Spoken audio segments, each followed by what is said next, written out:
And yeah, today is International Women's Day, something like that. I got a couple of emails about that. One was from the Tibetan Nuns Project, just talking about all the wonderful things that Tibetan nuns are doing. And I also get emails from this website called Treasury of Lives that has biographies of Tibetan masters. And a couple of years ago, someone made the comment that they're all men. And so they've been trying. There's a team of people who are trying to make find biographies of women, Tibetan women. So they now have 29 women, Tibetan women who've done, noteworthy things. And their aim is to have 100 on their website. So in the next couple of years, more. So we'll find out more about, great Tibetan women that we don't normally hear about. And a woman that I met in Santa Fe last year, wrote to me recently and she said, "Are there any texts written by women?" And I was like, oh, yeah, all the texts that we study are by men. There might be a few, but they're maybe obscure. Yeah, but that's changing too. Yes, and Venerable Chudran and other authors are writing books, Buddhist books, and probably some of the Tibetan nuns as well, as they're getting more education, more confidence, they might start writing texts as well.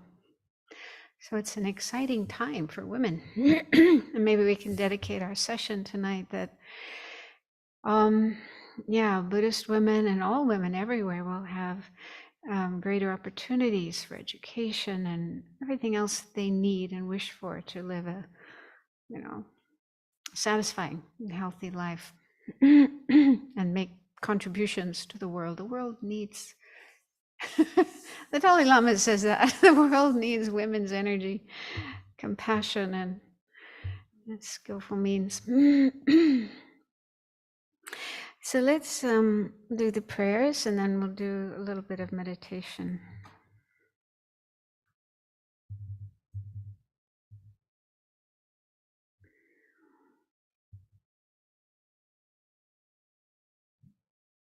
To the teacher endowed, transcendent destroyer, the one that's gone, the foe destroyer, completely and fully awakened one, perfect in knowledge and good conduct, one gone to bliss, nor the world's supreme guide to beings to be tamed.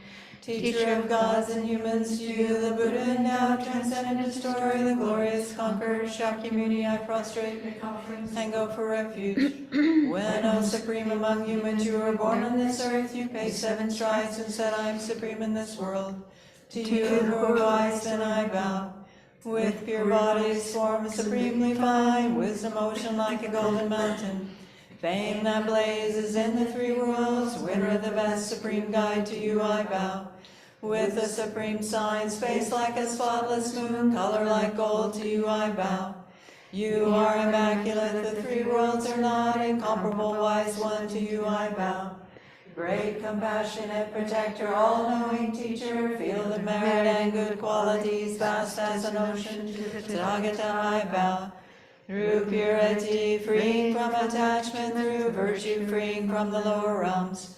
Unique, supreme, ultimate reality, to the Dharma that is peace I bow. Having freed themselves, showing the path to freedom too, well established in the trainings. The holy field endowed with good qualities, to the Sangha I bow. Do not commit any non-virtuous actions, perform only perfect virtuous actions. Subdue your mind completely, this is the teaching of the Buddha. A star, a mirage, a flame, a lamp, an illusion, a drop into a bubble. A dream, a flash of lightning in clouds, he conditioned things as such. Through this merit may sentient beings attain the state of all-seeing, subdue the foe faults, and be delivered from the ocean of cyclic existence, perturbed by the waves of aging, sickness, and death. This ground anointed with perfume, flowers strewn Mount Meru, 4 lands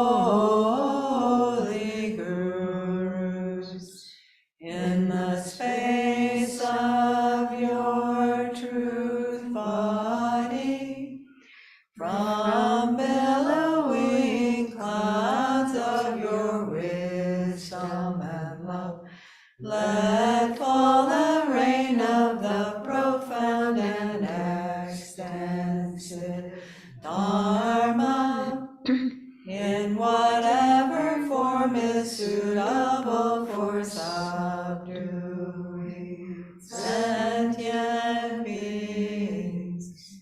Idam Puratna Mandala Kamniyatayami.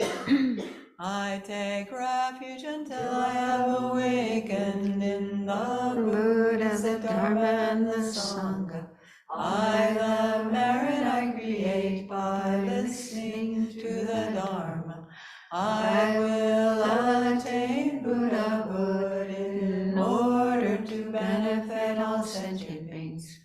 I take refuge until I have awakened in the Buddha, the Dharma, and the Sangha. By the merit I create by listening to the Dharma, I will attain Buddhahood in order to benefit all sentient beings. I take refuge until I have awakened in the Buddha, the Dharma, and the Sangha. By the merit I create by listening to the Dharma, I will attain Buddhahood in order to benefit all sentient beings.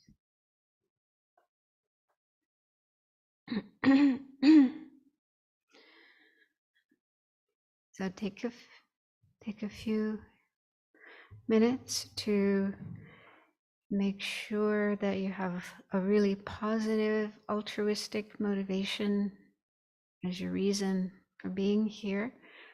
So you can refresh the bodhicitta motivation that you generated earlier today, or if you didn't do that, then you can do that now.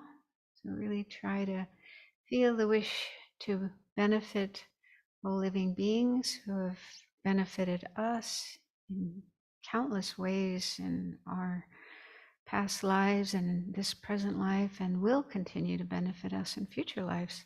There's no way that we can develop ourselves spiritually and attain higher goals like enlightenment without depending on other beings.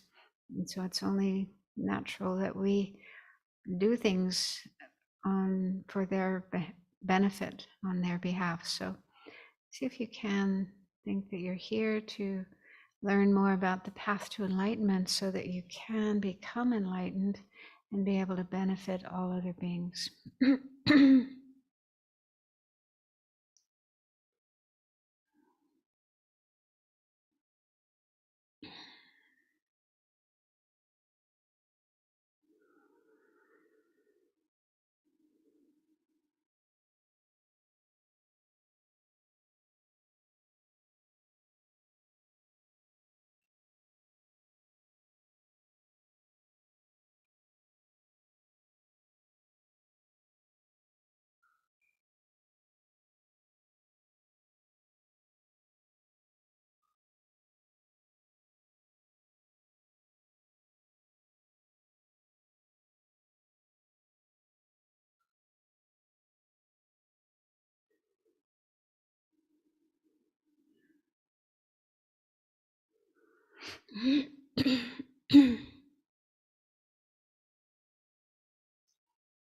So last week we were going through a section in the text that is explaining how the Lamrim, the stages of the path to enlightenment, is divided into 3 sections according to 3 types of persons with different capacities, different goals. And there were some rather strong statements in that section. For example, Lama Tsongkhapa said that if we don't train in the meditations that are in common with the paths of persons of lesser capacity and middle capacity, we won't be able to develop genuine bodhicitta. So we're supposed to investigate whatever teachings we hear or read to see if they're true or not. So let's consider this statement that if we don't do the meditations of the lesser scope level of the path, we won't be able to generate bodhicitta. So those meditations include death and impermanence, the sufferings of the three lower realms, and the methods to avoid rebirth in the three lower realms, which are taking refuge and living in accordance with karma. So those are the meditations in the section of the persons of lesser capacity. So just think about, what if you didn't do those meditations? If you just ignored them, skipped over them, didn't meditate on them, do you think you would still be able to generate bodhicitta and follow the path to full enlightenment, Buddhahood?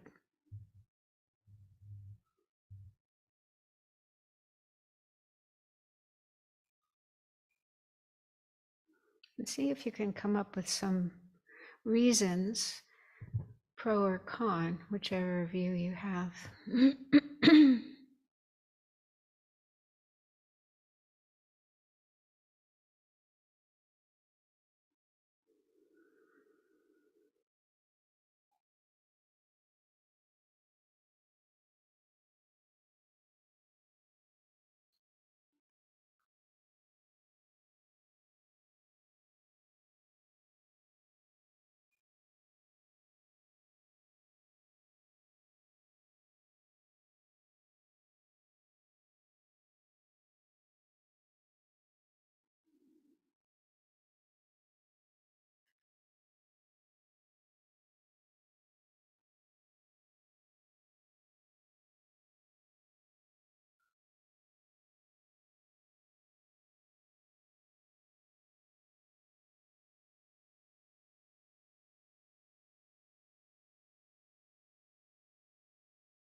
Did any of you agree with Lama Tsongkhapa's statement?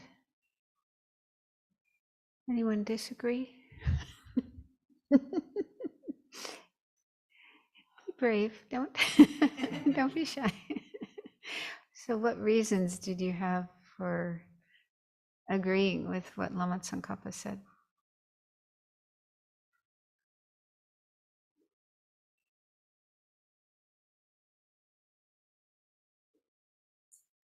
If I didn't believe in these practices in the initial scope, I would spend a lot of my life blaming others, not cultivating any type of love or compassion when bad things happen to Semke.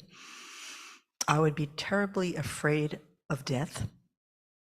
I would not be able to open up my heart that there are beings in the lower realms that are suffering. So to have some sort of heartfelt wish to free them from that and to see the suffering of them, and then knowing that I've got this chance with this life I have to do something. But I think it's mostly just understanding the level of dukkha, that if I didn't understand my own karma, I would suffer a lot, and then therefore I would not be able to see the suffering of others and wish to free them. So to tie myself into the connectedness of all living beings, that's what the karma and the looking at the suffering of the lower realms and death kind of bring to me. Mm.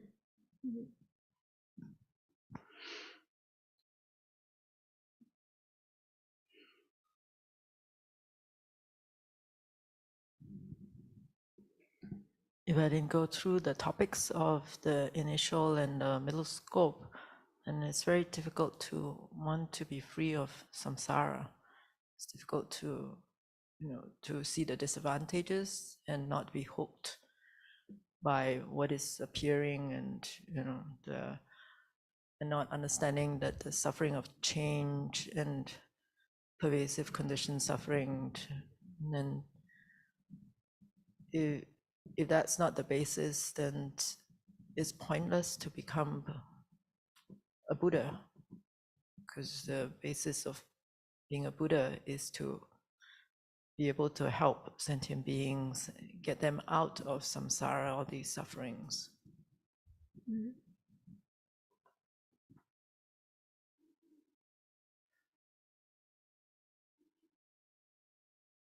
Bodhicitta is kind of an outrageous idea. So what? An outrageous idea. A mind has to be very, very expansive to even buy into it. And if over time you don't cultivate deep and profound faith in the guidance of the three jewels, there's no basis. I mean, there's just not enough fuel to keep going on something that big and expansive. And secondly, personally, my mind is so already obscured by the blocks of living habitually on the basis of afflictions and doing all kinds of negative karma. If we didn't learn about that and start cleaning up our act and purifying, then how could you go forward on such an enormously huge aspiration? I couldn't. There's no mind for it. Mm. Mm.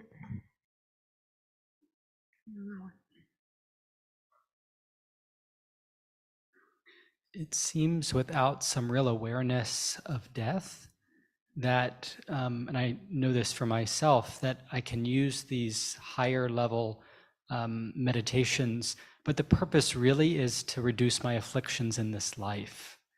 And so I see how it really, you step progressively. And I actually had a question about this, because it seems like you really have to have some genuine realizations of the lower stages to be able to have genuine renunciation, genuine bodhicitta, because I'm using them as antidotes to afflictions. Mm. Yeah, that seemed to be what Lama Tsongkhapa was saying, that we do have to have, I don't know if he would use the word genuine realization, but very strong conviction in those meditations.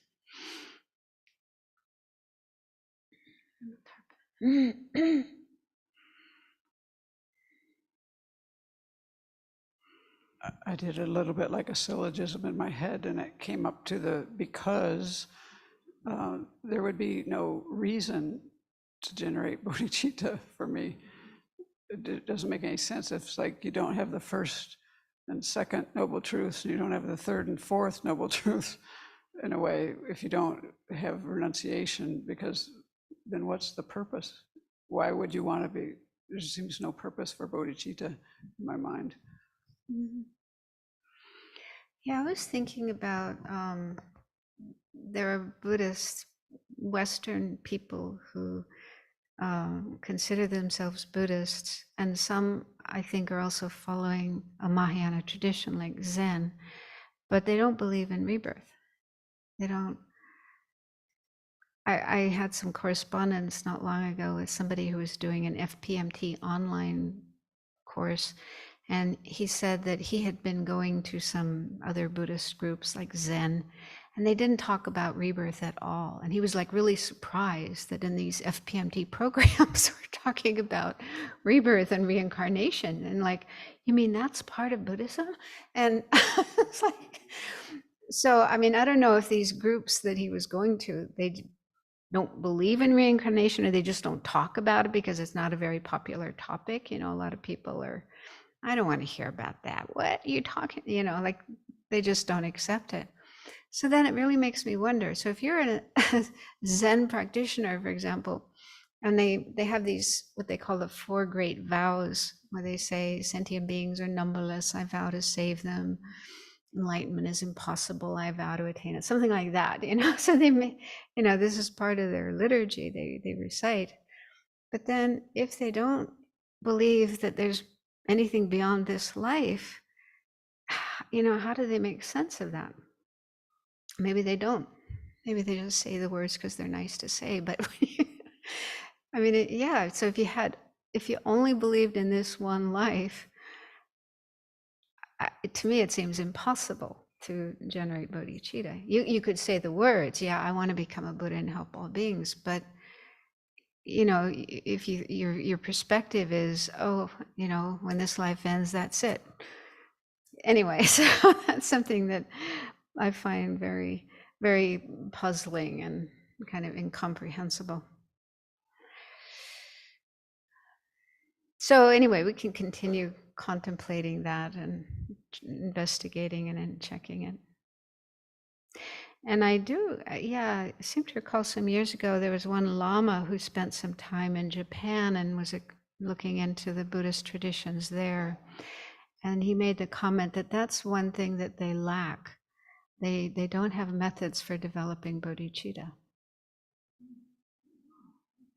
But that may just have been his experience, and if you looked more carefully, but yeah, just maybe really appreciate our tradition where we have all these methods and texts, and you know, Shantideva, and then these different methods for developing bodhicitta. And okay, so then Venerable Tsepo had asked a question because on page 72, when Lama Tsongkhapa was sort of going through the different stages of the path, he mentioned 3 types of wisdom. 3, where is it? Which paragraph is it? Oh yeah, last paragraph. In the middle of the last paragraph, the generation of the 3 special types of wisdom constitutes the wisdom aspect. So I think that on page 266 of the book, that's where it starts talking about the perfection of wisdom. And at the bottom of that page, it says subdivisions of wisdom. There are 3. The wisdom realizing the ultimate, the wisdom realizing conventionalities, and the wisdom realizing the welfare of sentient beings. So I think those are probably the 3 wisdoms that he's talking about, and we'll learn about them later. There is another, Venerable Tsepo mentioned, there's another list of 3 types of wisdoms: wisdom of hearing, wisdom of thinking, and wisdom of meditation. But somehow I don't think he's referring to those here, because those three types of wisdom would also be developed by hearers and solitary realizers in order to attain their goals. And so they're common, to all types of practitioners. Whereas here he's talking about the bodhisattva's path, what the bodhisattva needs to do. So I tend to think he's probably talking about those three types of wisdom that are mentioned later. Those are special, unique to bodhisattvas. And okay, so let's carry on. We just have a little bit more of this chapter. So we're on page 73, and lower part of the page where it says the purpose. So again, he's talking here about why is the Lamrim explained in terms of these three divisions related to these three types of persons.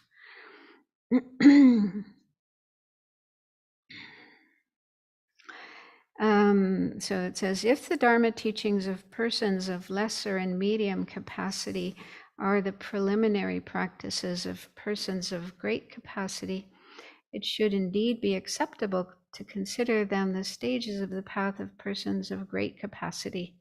So why use the phrase, the stages of the path, in common with persons of lesser and medium capacity? So I think maybe what is, this doubt or this question is, if someone of great capacity who wants to attain enlightenment has to practice all of the stages, why not just say all of those stages are part of this one path?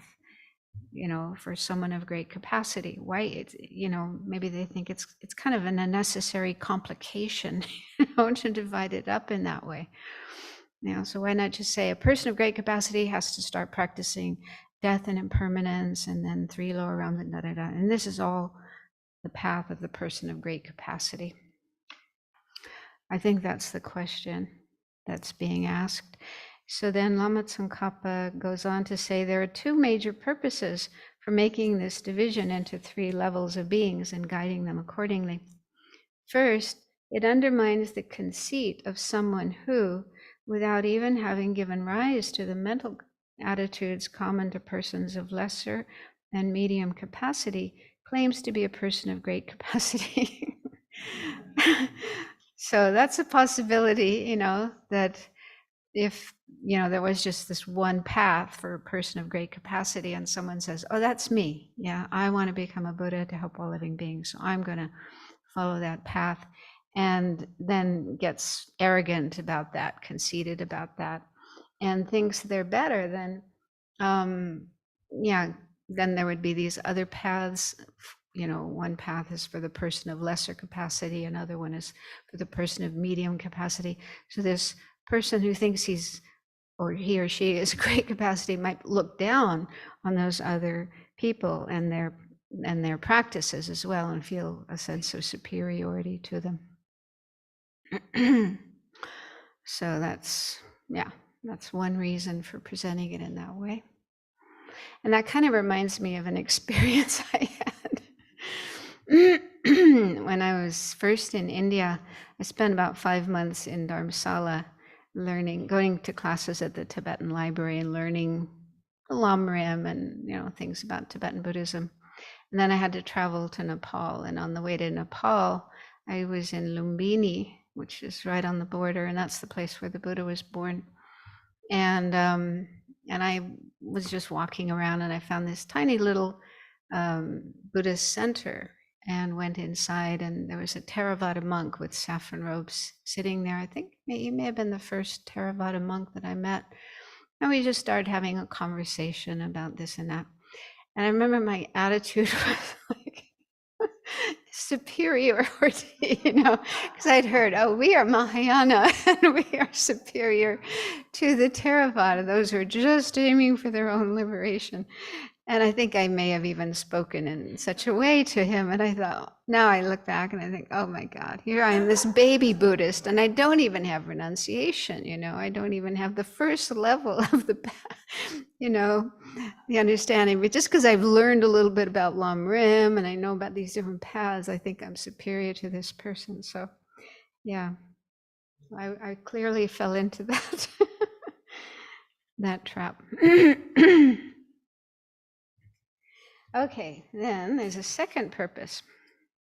Second, there is the following great benefit in their threefold categorization as the highest, intermediate, and lowest mental attitudes.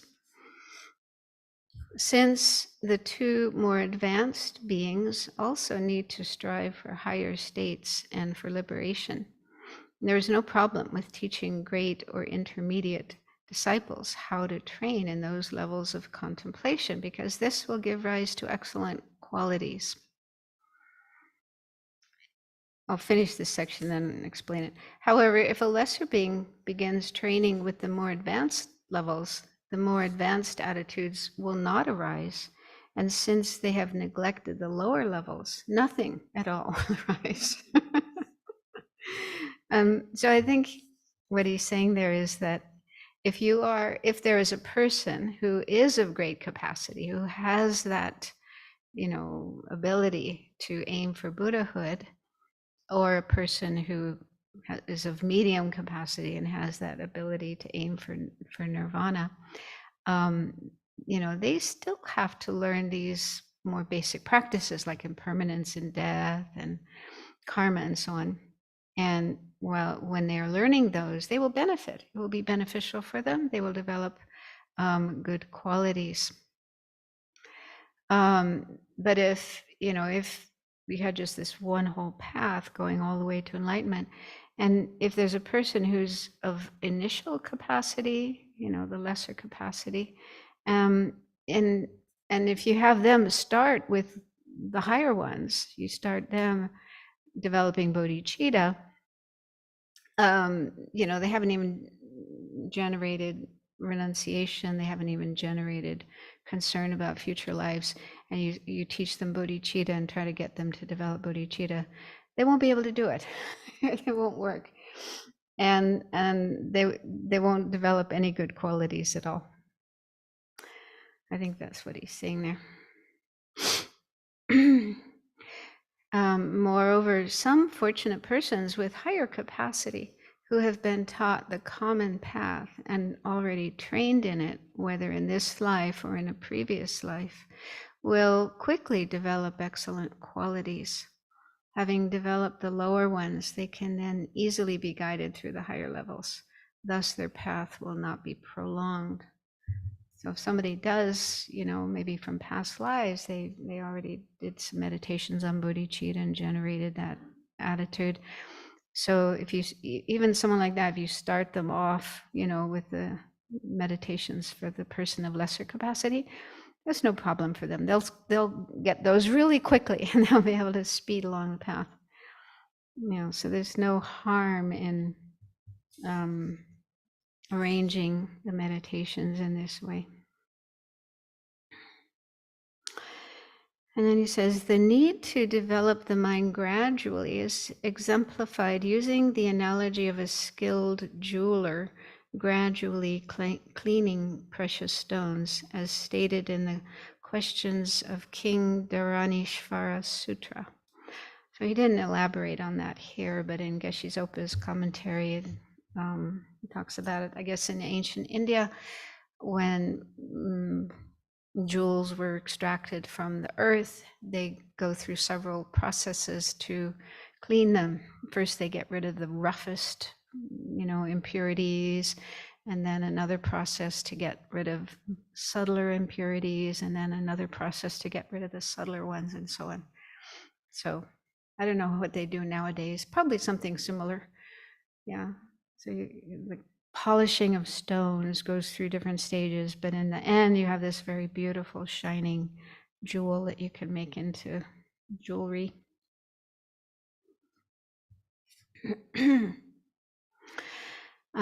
the protector Nagarjuna also taught about leading in stages through the paths of higher states and definite goodness in Precious Garland.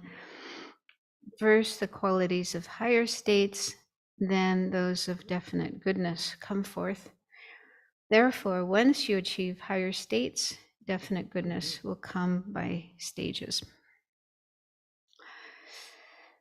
Arya Asanga also said, so that the sight of virtue may be gradually accomplished in full, a bodhisattva initially gives easy teachings to sentient beings who have immature wisdom and makes them follow simple advice and instructions. Once he knows that they have developed intermediate wisdom, he gives them intermediate teachings and makes them follow intermediate advice and instructions. When he knows that they have developed extensive wisdom, he teaches them the profound Dharma and makes them follow more subtle advice and instructions. His beneficial activities flow down on those sentient beings progressively.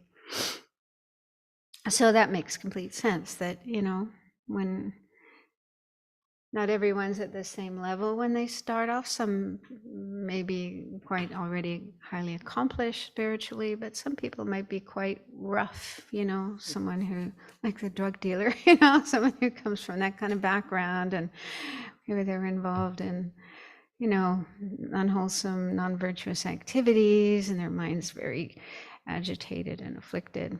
So you start off teaching them about karma and helping them understand that the actions they do will bring results that they will experience in the future. And hopefully they'll accept that and start cleaning up their act. And then gradually you can lead them through higher and higher stages until they're ready to hear the teachings on bodhicitta and take up that path. Aryadeva, in his lamp that combines the practices, establishes that having trained in the contemplations of the paramitayana, one then needs to gradually engage in the mantrayana.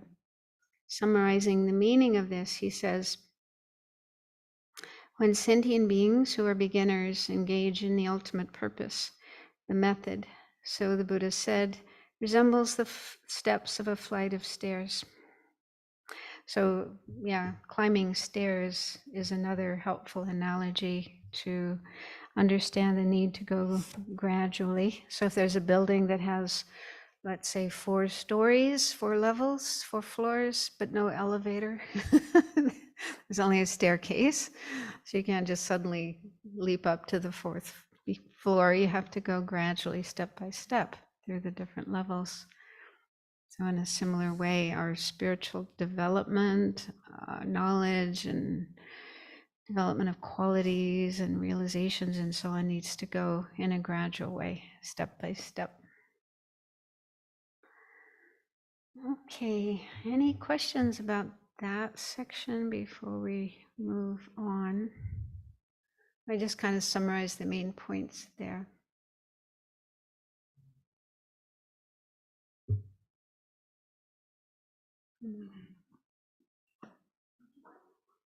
Well, he's got the microphone. The quote by Asanga, sounds like what I've heard like in the past when there would be one student with a master and the master understands where the student is and teaches them accordingly, and they, may practice one meditation for a long time and get a realization of it and then move on. But it seems like we're being taught in a very different way in modern day, and it seems like it would put a lot of the student really has to discern what is for them when.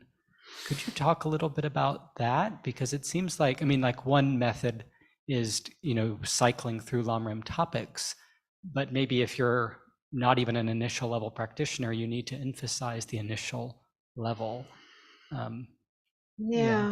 Yeah, I agree. And certainly my experience, I really kind of jumped in at the deep end and found myself in a tantric initiation after starting to learn Buddhism for just 5 months. So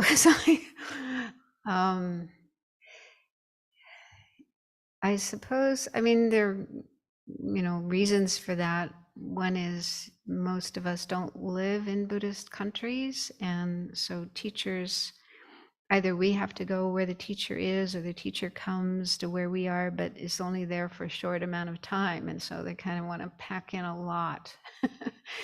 Not like in Tibet where, everybody was living, like I just read the other day about Pabonka Rinpoche, and after he had studied in the monastery, finished his studies, and then he went to his main teacher, who was a meditator living in a cave, and then the Lama would just give him a little bit of teachings on the Lamrim, and Pabonka Rinpoche would go and meditate. He had another cave where he was meditating, and when he came back, then he would, explain what he had experienced, and the teacher would give the next bit, and so on. So that went on for 10 years.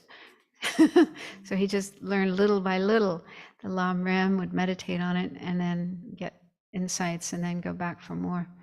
So that is an ideal situation, but it's not always practical in certain places and situations, especially like here, that's more possible. People can be guided more individually, although, often there's high teachings given one day and more intermediate teachings another day. So yeah, if you're just walking into this situation brand new, then you might find yourself learning things that are way beyond you. So yeah, it is a difficult situation. So I think the ideal thing would be consulting with your teacher, having, a teacher-disciple relationship, and in consultation with your teacher, work out what would be the best way for you to proceed in your studies, what subjects to study, what practices to do, and so on, rather than trying to keep up with everybody in the group around you. Yeah, it is a complex situation. I don't know, I mean, like at the time of the Buddha, I mean, it probably was the same sort of thing. He had lots of people around him, and some of them were already arhats, some of them were already aryas, at various levels. So he may be giving very high teachings to them, and some newcomer comes along, and, they're like brand new and don't fully know what's going on. So, I mean, similar things probably happened even in the Buddhist time and in Tibet. But if you do have access to a teacher and you have the ability to communicate directly with a teacher and receive their guidance, then, that would be they would tell you, well, start here and do this. Don't worry what they're doing. They're more advanced, so something like that. Huh? Yeah. So maybe in the past it was like that. Also, in the past, like at Buddhist time, they didn't have books. The only way you could learn the Dharma was from a teacher. You had to go to a teacher and request teachings and listen to their teaching. There were no books, no internet, no Google, So, so you had to rely on a teacher, a living teacher, and their guidance. So yeah, the world is very different now.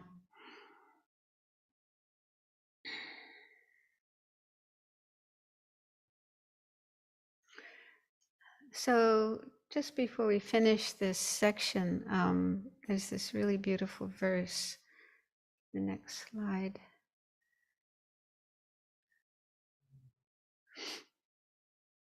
It's actually, Lama Tsongkhapa does include it in his Lamrim Chenmo, the bigger Lamrim. It's about the Bodhisattva relying on method and wisdom. So this verse is from Chandrakirti, Entering the Middle Way. The Dalai Lama often quotes it.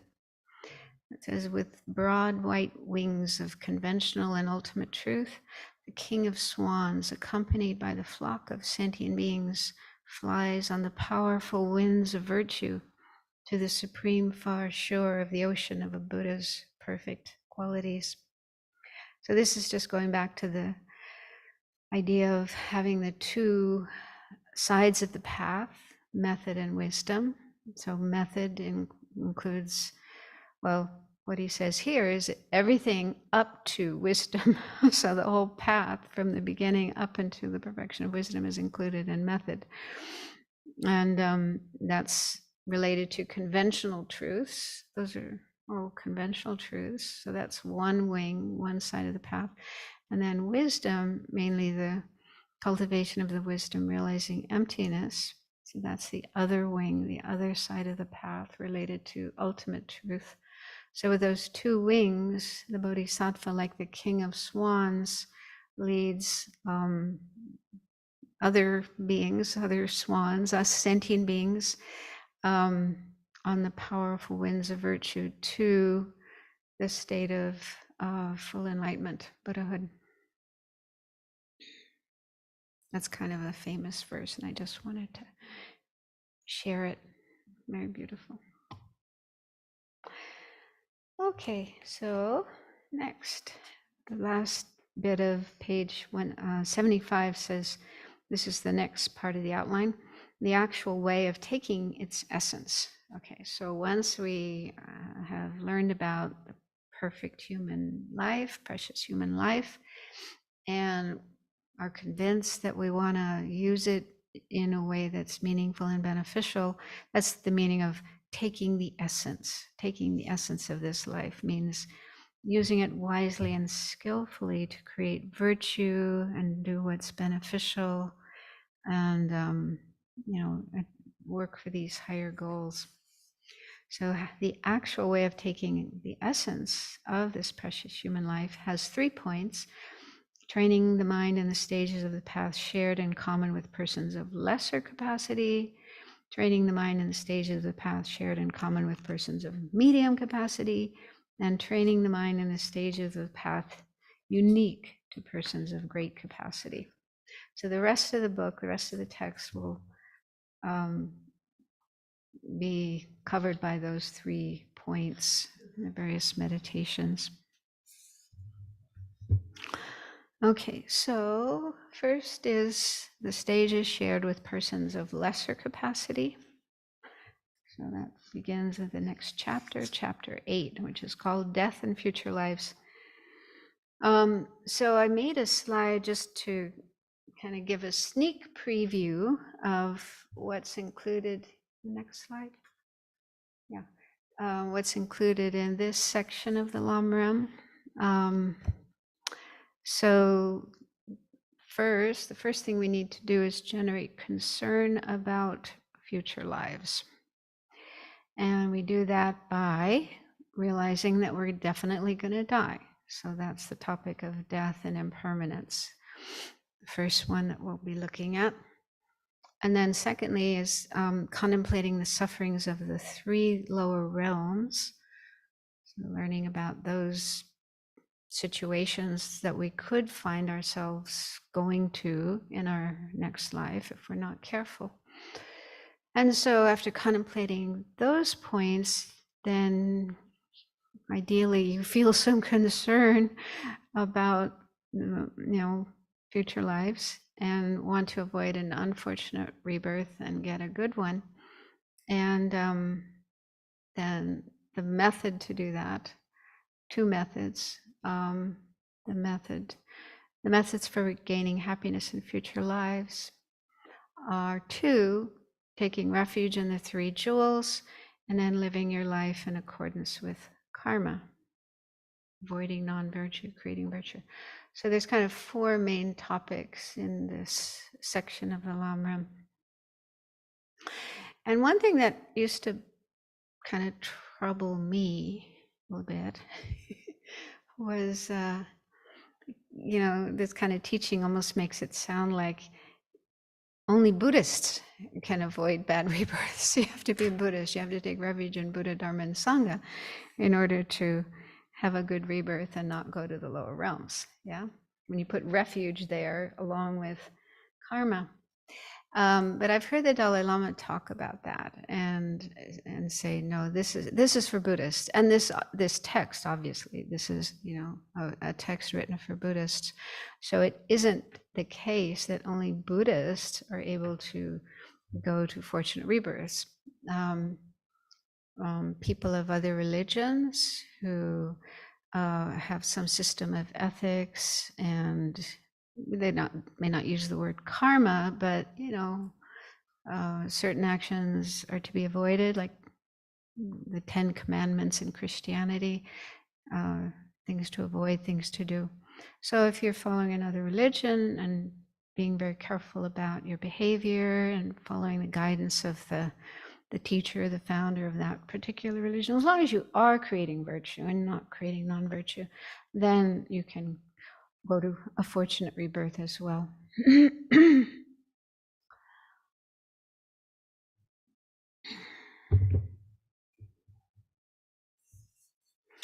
Okay, so let's start the next section. Training the mind in the stages of the path shared in common with persons of lesser capacity. This has 3 points: the actual training and the attitude of persons of lesser capacity, the measure of that attitude having arisen. In other words, how do you know if you have actually developed that attitude? And clearing up misconceptions about that. So the actual training has 2 points: generating an attitude of concern for future lives and relying on the methods for gaining happiness in future lives. So generating an attitude of concern for future lives has 2 points: the contemplation recollecting death, and that one will not remain in this life for long, and the contemplation of what will happen in future lives in terms of the happiness and suffering of the 2 types of persons. Okay, so first, the contemplation and recollecting death, and that one will not remain in this life for long, has 4 points. The faults, I think it should say faults, not fault. Faults of not cultivating mindfulness of death, the benefits of cultivating mindfulness of death, what kind of mindfulness of death should be generated, and how to cultivate mindfulness of death. So we start with the faults of not cultivating mindfulness of death. In other words, what kind of problems, disadvantages, shortcomings we could encounter if we don't think about death, if we don't bring awareness of death into our minds, into our lives.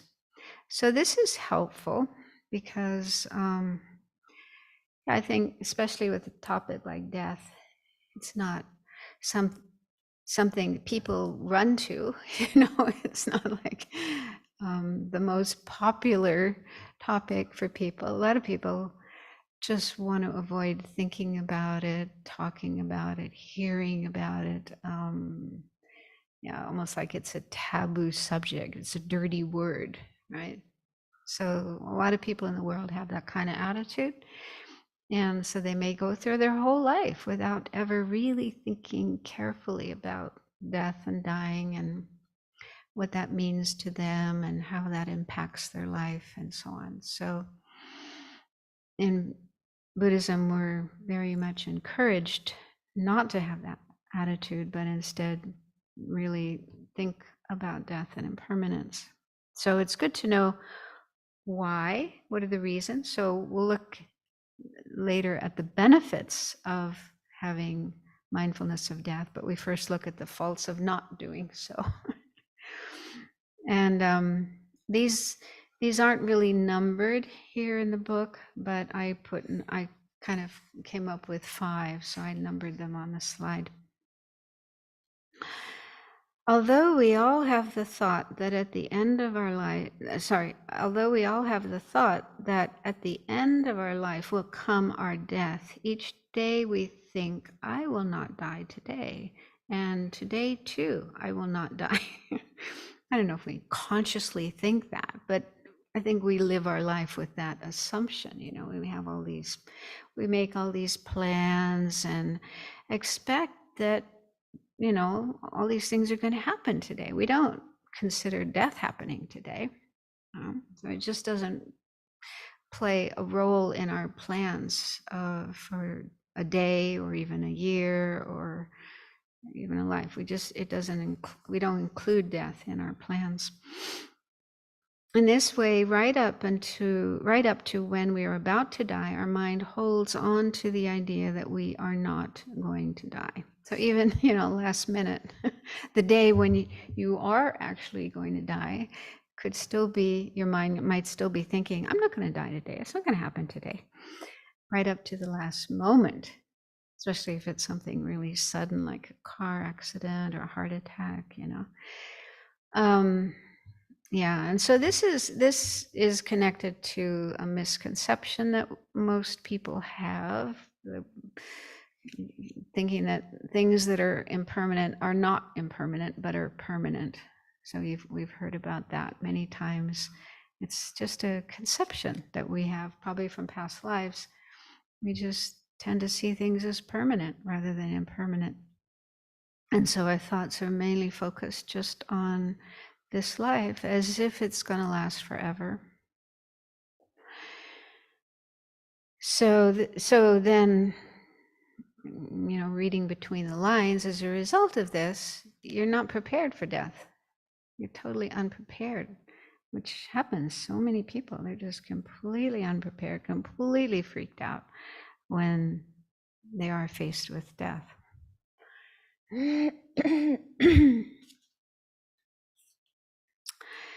Then he goes on, if you do not take to heart an antidote to this, if your mind is obscured by such an idea and you think that you will remain in this life, then you will keep thinking about ways of achieving happiness and eliminating suffering in this life only, thinking, I need such and such.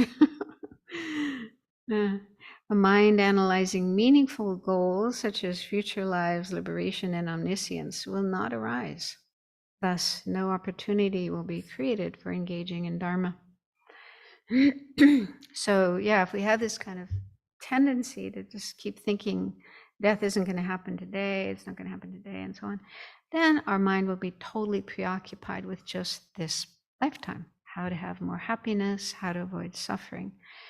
And so that state of mind tends to be kind of materialistic and geared towards pleasure and ownership, having more and more things and more fun experiences and so on and so forth.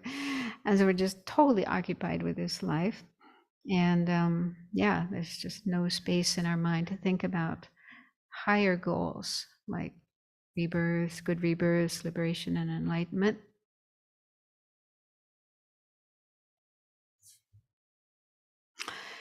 And then he goes on, even if you engage in hearing, thinking, and meditating for 100 years, whatever virtue you do will have little power because it is done for the sake of this life alone. So, he's saying even if you do practice Dharma, but you're only thinking about this life and not preparing yourself for death, then your Dharma practice won't be very powerful.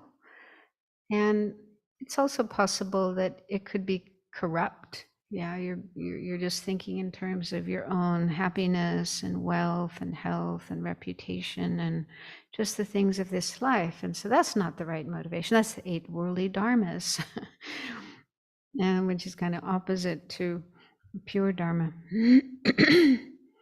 And we might even end up doing things that are non-virtuous, causes of bad rebirths.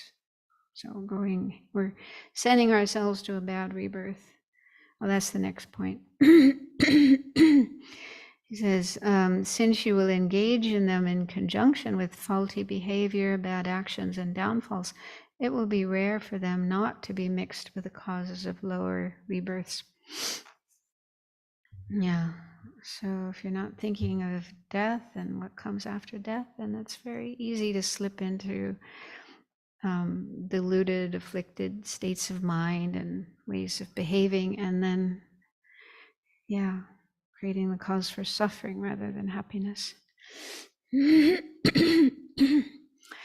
Even suppose you were to practice with your focus on the next life, you will not be able to stop the laziness of procrastination that thinks, I will do it later. A great joyous effort at practicing properly will not come about as you while away your time with drowsiness, pointless chatter, and distractions of food, drink, and the like. Yeah. So even if you're interested in Dharma and you're doing some Dharma practice, but if you don't think seriously about death and how it could really happen any time, any day, any minute, then we might procrastinate and okay, tomorrow, mañana, next week, next year, we have these plans to things we want to do with regard to Dharma, but there's no sense of urgency doing them right away. And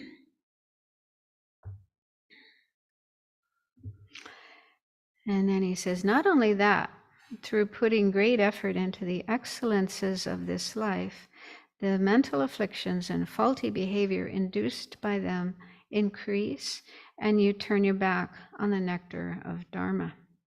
Since that leads to the lower rebirths, what could be more inappropriate than that?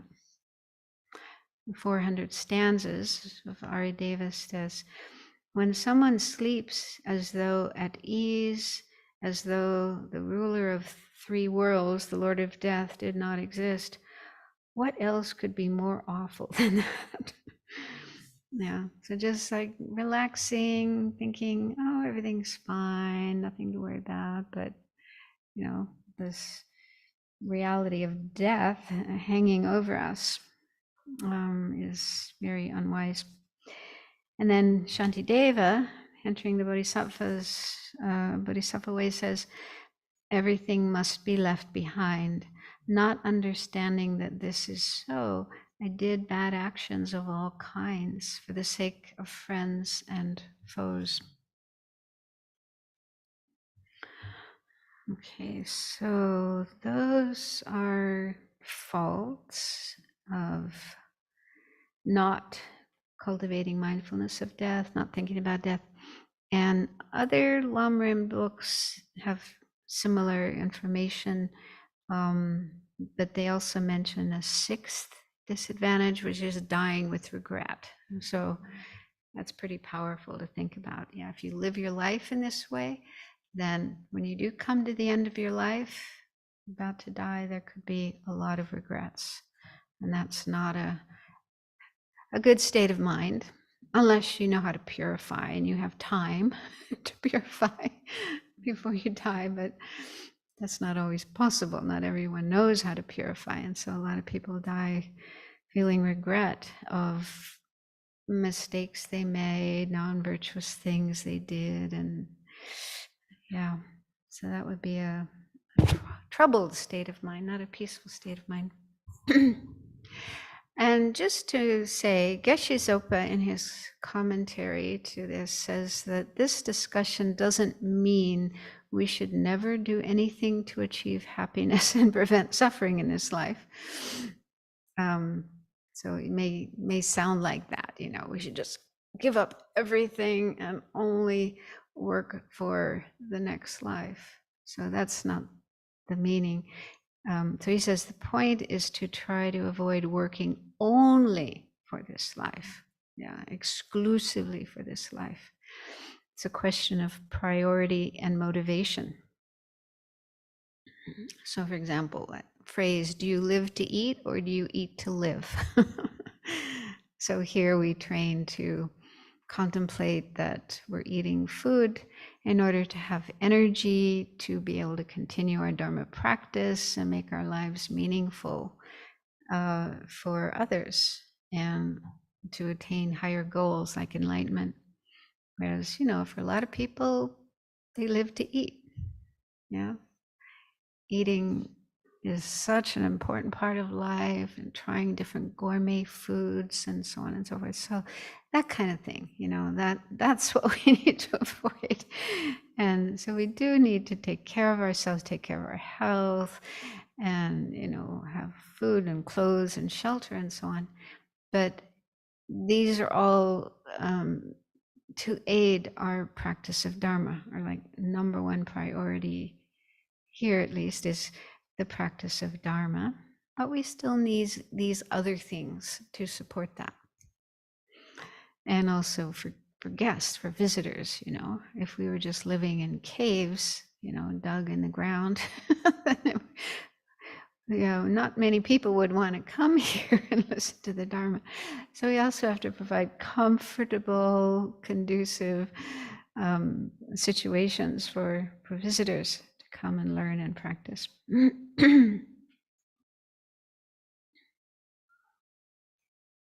So the idea is try to have Dharma practice as the focus of our life, the main priority in our life, but we still need to take care of other aspects of our life. Okay, so then the benefits of cultivating mindfulness of death. If a genuine mind recollecting death arises, as with most people when they are convinced they will die in the next few days, then even in those with only a little understanding of Dharma, upon seeing that they will be unaccompanied by friends and relatives, their craving for them will naturally be reversed, and they will want to extract the essence of their life by way of giving and so on.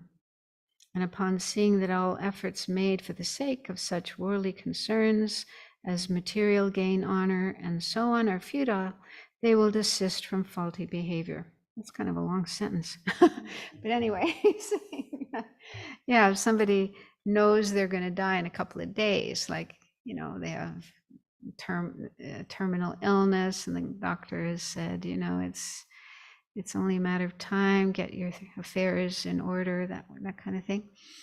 So, so some people, maybe not everyone, but many people will have changes in their mind. They'll kind of realize that, okay, soon I'm going to leave and I won't be able to stay with my family and friends anymore, so they'll detach from them, and they might start practicing giving away their things. I don't need these anymore and I can't take them with me, so please take them, and so on. Yeah. So that does happen kind of naturally and spontaneously with people when they know they're going to die soon. And they're not grasping at things like gain, honor, and so on, and so they won't engage in negative behavior. In such a way, they will accumulate the good karmas of going for refuge, ethics, and so forth, by means of which they will ascend to a holy state and lead sentient beings there too. What is there more meaningful than this? That is why it is also praised with many analogies. So what he's saying, there's a number of benefits mentioned there, having mindfulness of death. So one is that craving for friends and relatives will decrease. That doesn't mean we stop caring for them, but we just realize we're going to have to separate from them. We can't stay with them forever. And so our attachment will naturally decrease. And we will want to take the essence of this life by giving and so forth. So if we have some knowledge of Dharma, well, hopefully we have more than just a little bit, but even with a little bit of knowledge of Dharma, people often realize, the value of giving, of generosity, of, making charity of their things, their money, and so on. And so that's a way of accumulating some merit before death, before dying. And the second benefit is refraining from faulty behavior. So with the meditation on death, we understand that the only thing that goes with us to the next life is our karma that we've created.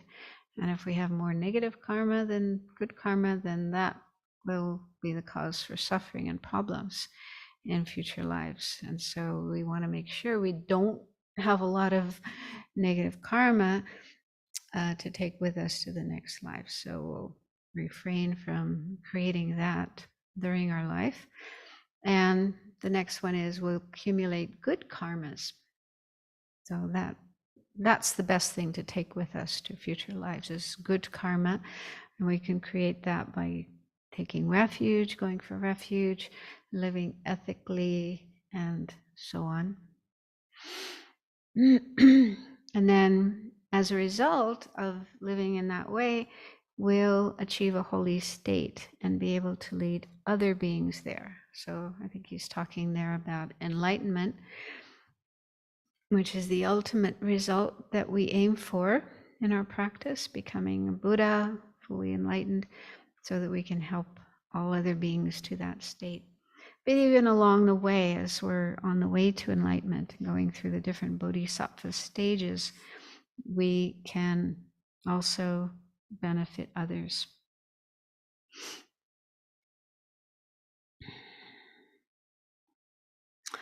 And so he says, that is why it is also praised with many analogies. I think meditating on death is praised. The great final Nirvana Sutra says, among all plowings of the fields, the plowing in autumn is the best. Among all footprints, the elephant's footprints are the best. I guess the biggest. If you want to make a footprint, an elephant can do it best. Among all perceptions, those of impermanence and death are the best. They eliminate all the desire, ignorance, and pride of the three realms. Similarly, it is praised as, among other things, a hammer that destroys all mental afflictions and all faulty behaviors at once, and as a gateway to the spontaneous accomplishment of all that is virtuous and excellent.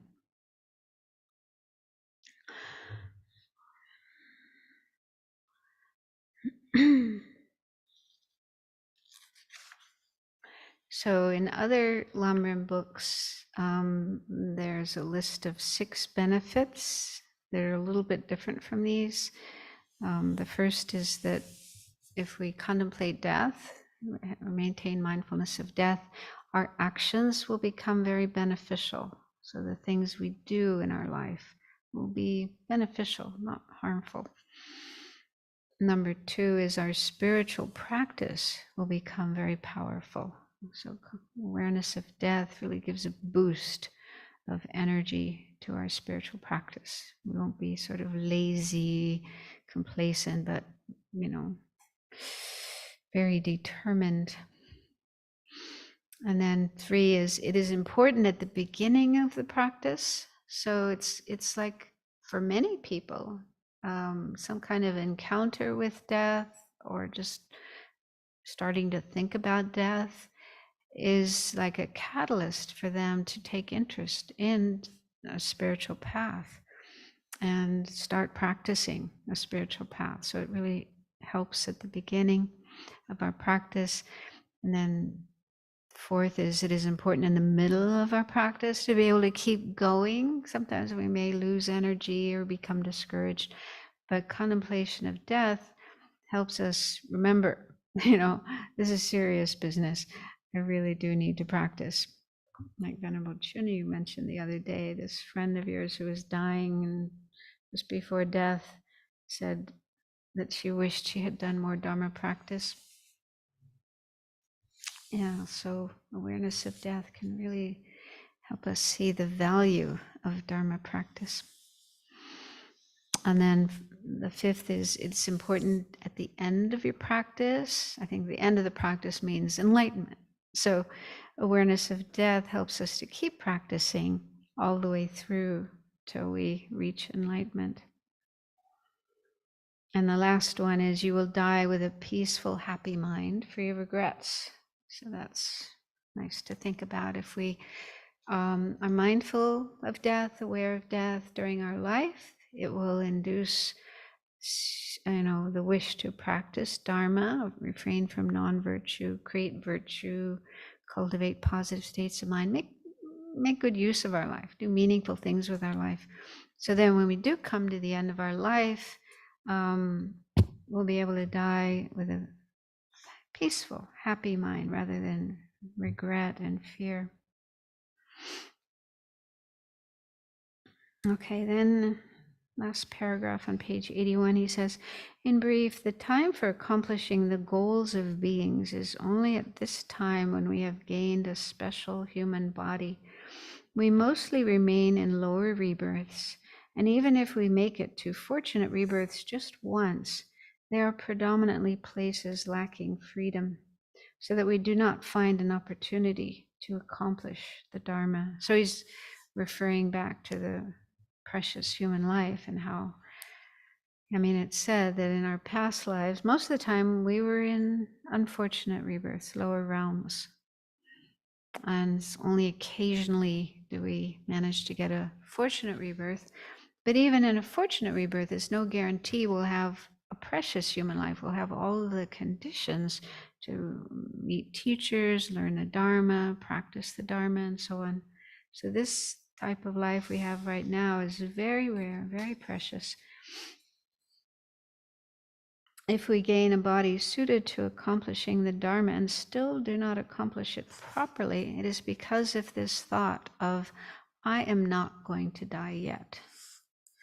Therefore, this mind that holds to the position of not dying is the door to all manner of degeneration, whereas mindfulness of death is the door to all excellence. Therefore, do not think this is a practice for those who do not have other profound Dharma to meditate on.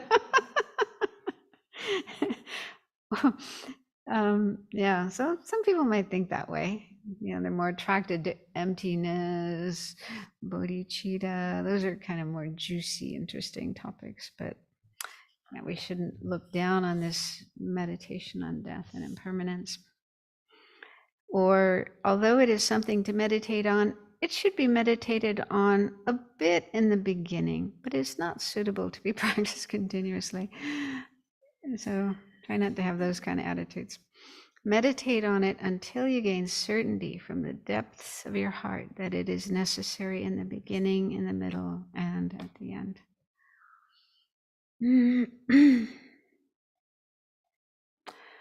Okay, maybe we can do the next paragraph. Okay, so those are the faults of not cultivating mindfulness of death and the benefits of cultivating it. So what kind of mindfulness of death should be cultivated or generated? The fear born from anxiety about separating from relatives and the like is the fear of death of those who are not trained in the path. So this is not what is to be generated here.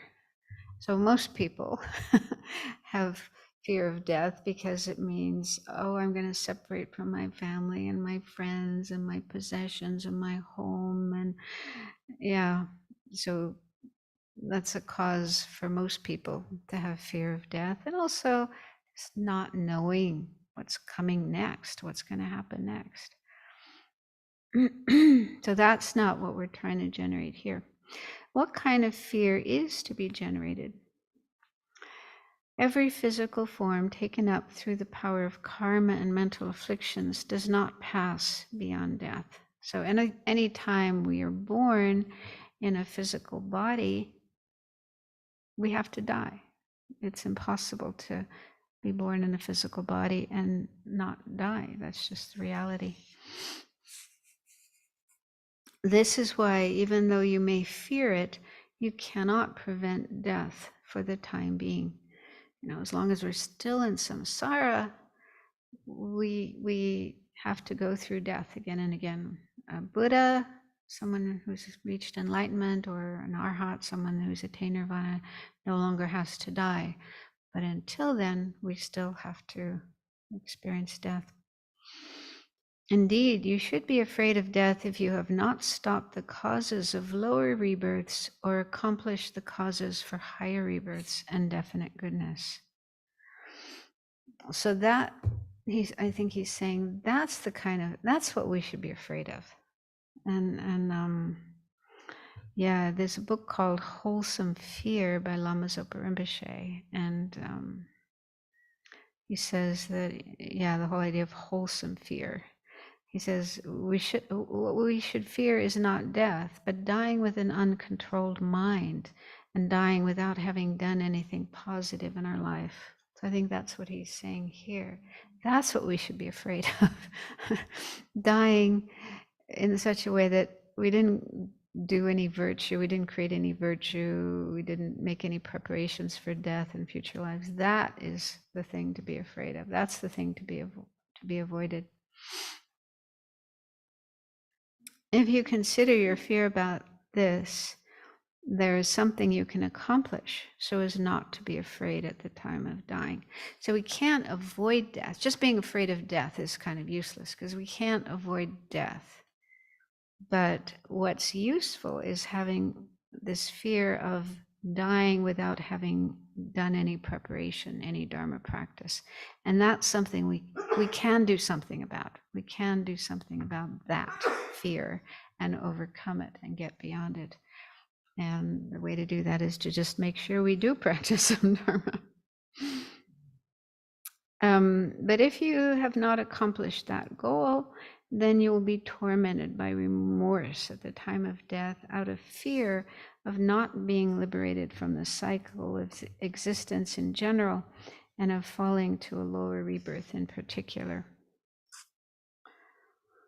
So I think what he's saying here is we should be aware of death, develop mindfulness of death, and use that mindfulness of death to engage in Dharma practice. Make sure that we at least refrain from non-virtue, which is the cause of lower rebirths, purify whatever non-virtue we have created, and create virtue, which is the cause of fortunate rebirths.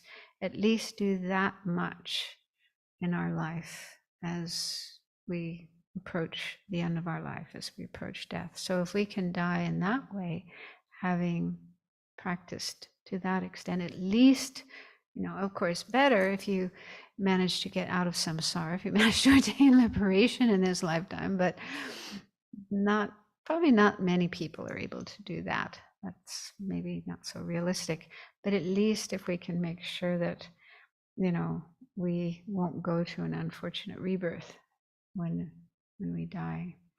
That's like the minimum.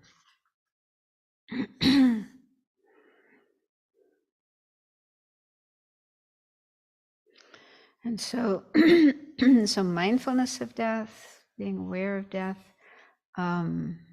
is a very powerful incentive to engage in Dharma practice. And that's the real purpose of it.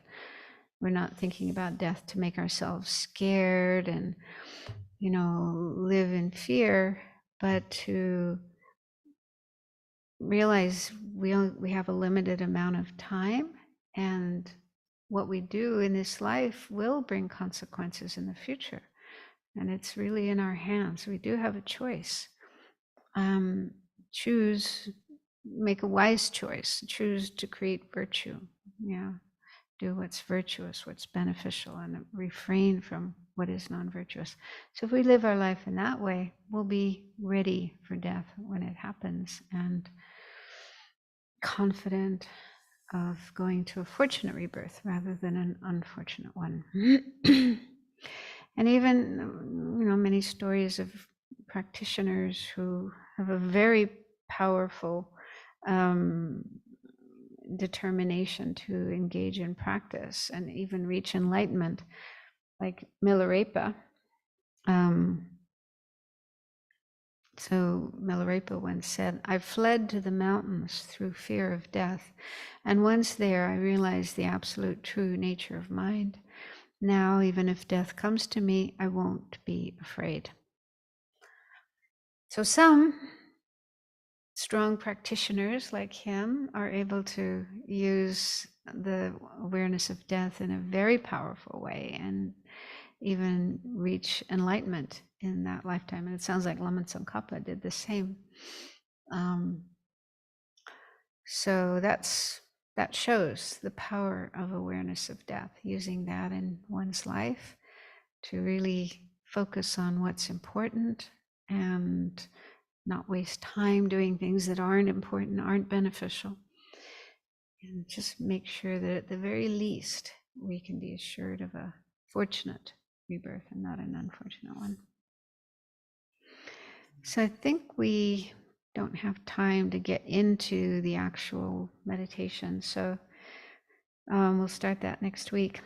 The 9-point meditation on death. Very, very powerful. I'm sure you're all familiar with it, but it doesn't hurt to go through it again and again.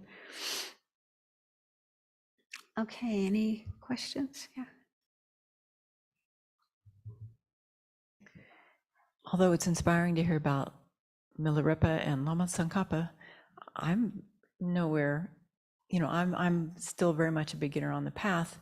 And even though I will do my very best until my last breath to practice the Dharma, I still have a lot of afflictions, a lot of laziness, and I do have some concern that I will experience regret because of knowing that, I've just been slowed down by afflictions and the habits that are in my mind. So, I mean, on one hand, I'm hoping that if I truly do the best that I can rely on that thought. Well, I've done the best I can. That's all I can do. At the same time, I'm assuming that I'll be able to see, and I could have done more. So any ideas about that? So what? Any ideas about? Yeah, I mean, I think it is hard to know what's going to come up in our mind at the time of death. And so I think maybe it is good to be prepared for that, to think, okay, what if that thought does come up in my mind? What if that feeling of regret that I didn't do enough, I didn't get far enough, I did a lot of things I regret? And yeah, make preparation for that. Like, I'm not sure, I haven't really done this myself, but just to kind of like, I mean, it's not useful to just feel regret and get stuck in regret. So what we normally do when we have regret about things is do purification. So take refuge, declare, confess whatever mistakes you've made, whatever afflictions you've had, have confidence in the compassion of the Buddha that, they're not going to hold that against you, but they're totally loving and caring and forgiving. Do some purification if you have the chance to do that. This is what I've heard with lamas who die and have a bit of, time to prepare. They do extensive purification practice, including self-initiation practice. That's supposed to purify everything. So if you have the ability to do that, or at least have it done for you, because that's another thing, if you're not capable yourself of doing some of these practices, you can get spiritual friends, or if there's a lama nearby, to come and do these practices for you. And they also tend to, like after Lama Zopa Rinpoche passed away, they had like 24-hour nonstop for I don't know how long. It went on for weeks. The monks and nuns and lay people and everybody were doing all these prayers and practices, including the self-initiation practice. So that's something you can ask for in your Dharma will.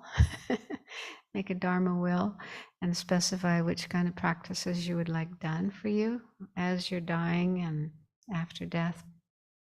So, I mean, it could be useful to look into that concern that you have and prepare for it.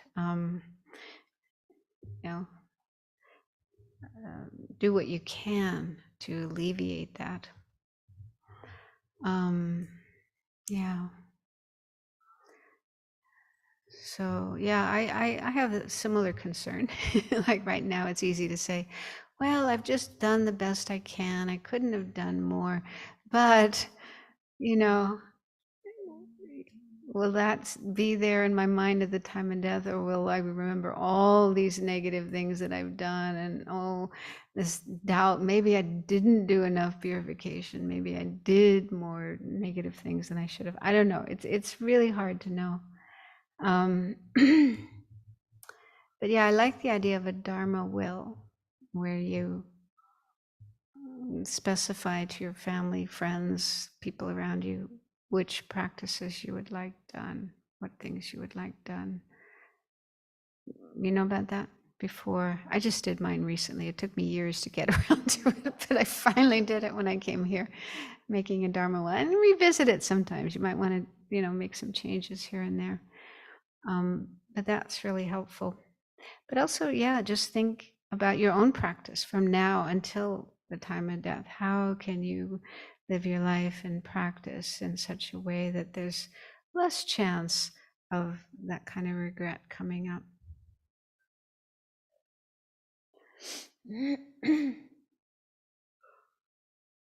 This is in a similar vein, but with the 12 links, we learn that at the time of death, that's the really most critical point, the state of mind, and that really determines what karma will ripen. And so I have no idea what kind of state of mind I will have, how sick I will be, will I be medicated?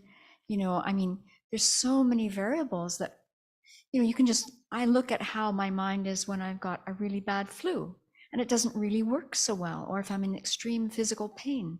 So I have that concern about, what's going to ripen when there's so many things that I actually cannot control. Yeah. And that I can't really rehearse for.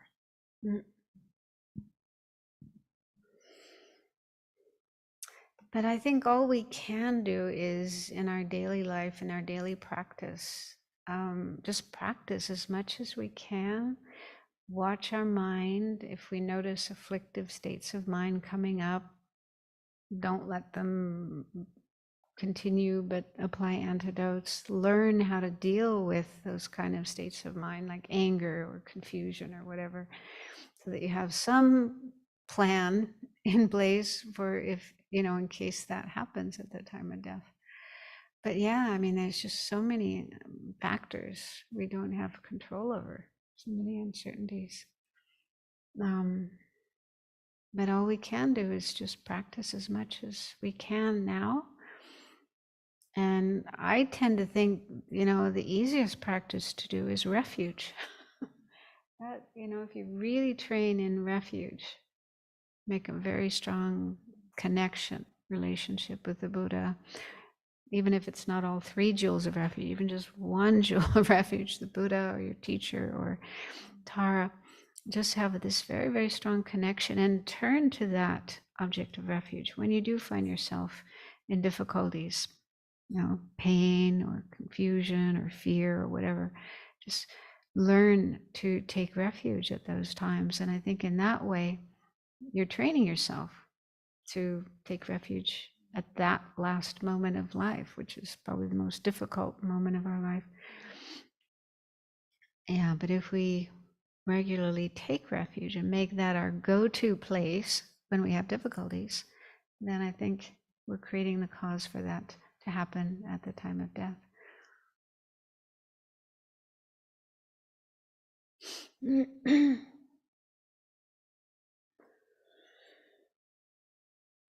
A Little pondering has arisen here tonight, is that the thing that we're going to grasp on at the time of death is going to be this body, this sense of self with this body. And I'm thinking about, for all the things that we don't do with our bodies once we ordain, the whole thing about keeping death, keeping aging at bay, coloring our hair, going on vacations, going to this and going to that, dressing and holding the appearance of not getting older, not disintegrating. And having to give up so much of that, although we have still things we're struggling with the identity of the body, my mind hopes and aspires that at the time of death, because the body, we're basically seeing it falling apart unadorned, or getting sick and unadorned, and just letting it do what it's doing, that at the time of death, like when my dad was, just before he died, he said he was just so ready to just let it go because it was just falling apart to such a level.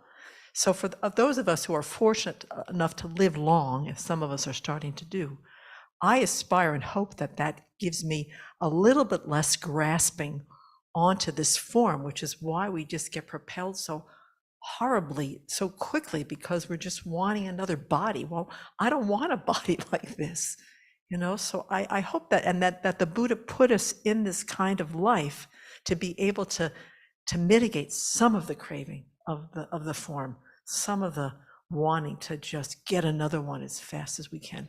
So I'd like to aspire to think that this matters at this point. Yeah, and also those meditations on the impurity of the body, parts of the body and elements of the body. So that really helps to decrease this fantasy that this body is such a wonderful thing and we want to get another one just like it as quickly as possible. So yeah, most people don't do those kind of meditations. So we're fortunate that we have the chance to do that. Honorable Jigme.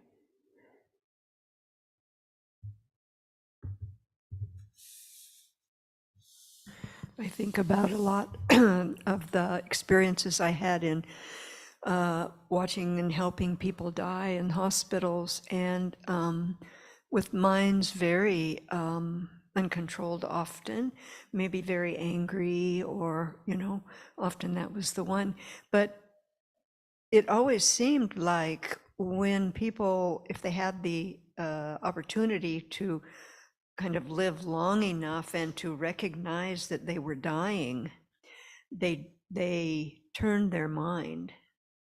And I think about that a lot. If somebody that hasn't really practiced with accepting death and being knowledgeable about how we die, etc., like we get in Buddhism, and they were able to let go and find some peace and then die, I have confidence that as we are more and more aware of the process and can recognize it when we are dying, if it's not a quick accident or something, then we can work with our mind. And so I kind of think about that.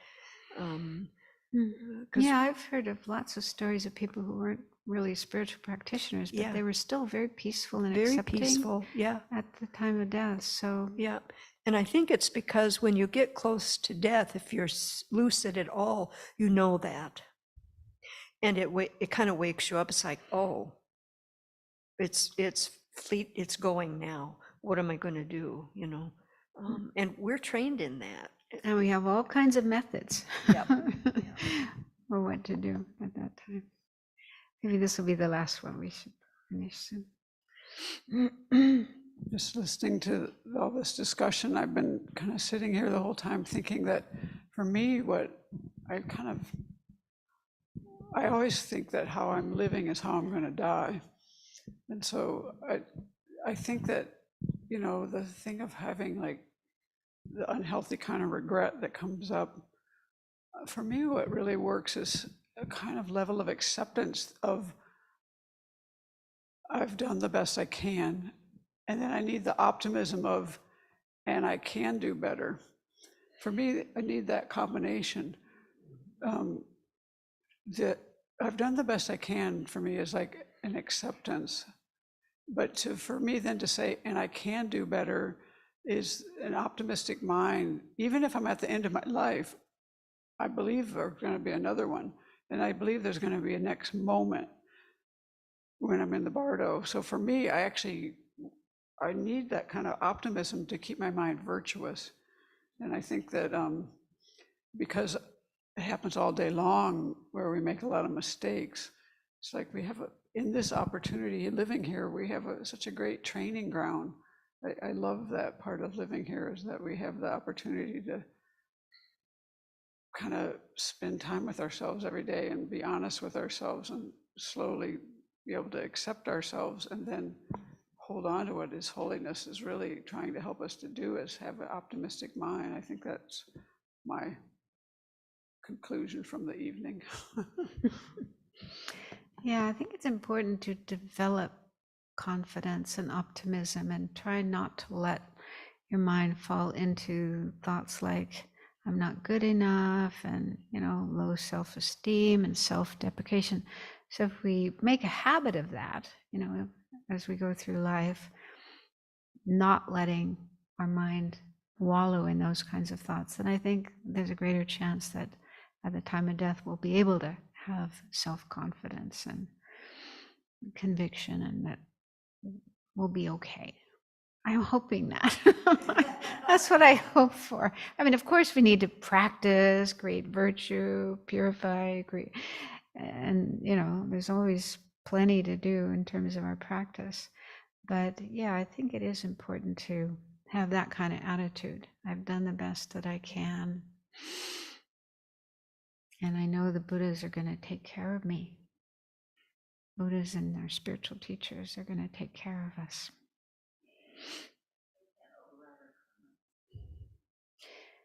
Well,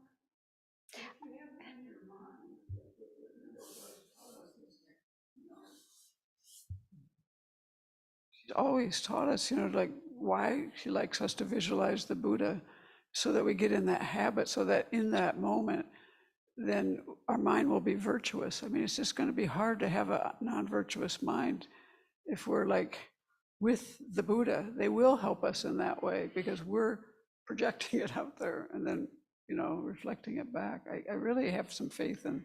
And if you can have a positive, virtuous state of mind, like taking refuge in the Buddha, that even if there's some bad karma, that's not what's going to ripen. What will ripen will be a virtuous karma because of a virtuous state of mind. I mean, that's what they say. It is important that, to have a positive, virtuous state of mind, and that will determine which karma ripens for the next life. That's why we strive as much as we can during our life, as much as we can, have positive states of mind, virtuous states of mind, not let our mind get stuck in non-virtuous ones. So if we do that during our life, train ourselves during that life, then I think it'll be natural at the time of death. Okay, we better finish. But thank you for your questions. So just before we do the prayers for those online listening, so next week, starting from next week until further notice, this class will be at 6 p.m. Pacific time.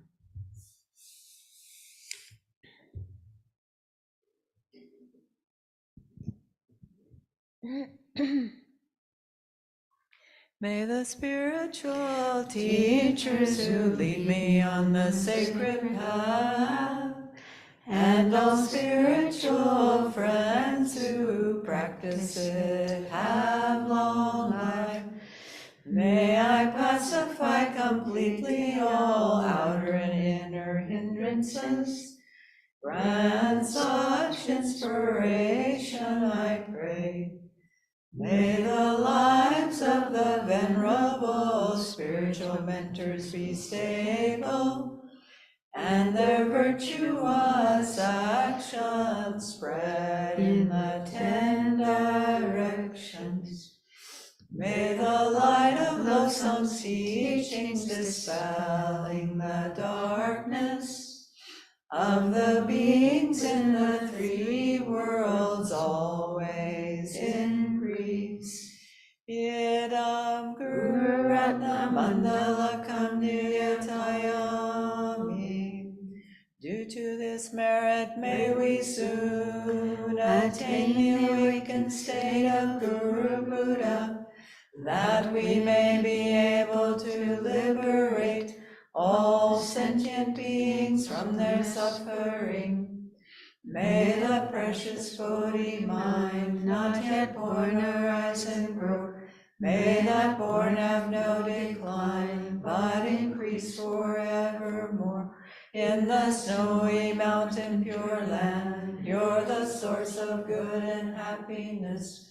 Powerful Tenzin Gyatso Chenrezig, may you stay until samsara ends. May the deeds of explaining and practicing the Dharma, done by groups supporting the teachings and their upholders, who spread the view of dependent arising and non-violent actions in the 10 directions, and especially at Sravasti Abbey in the West.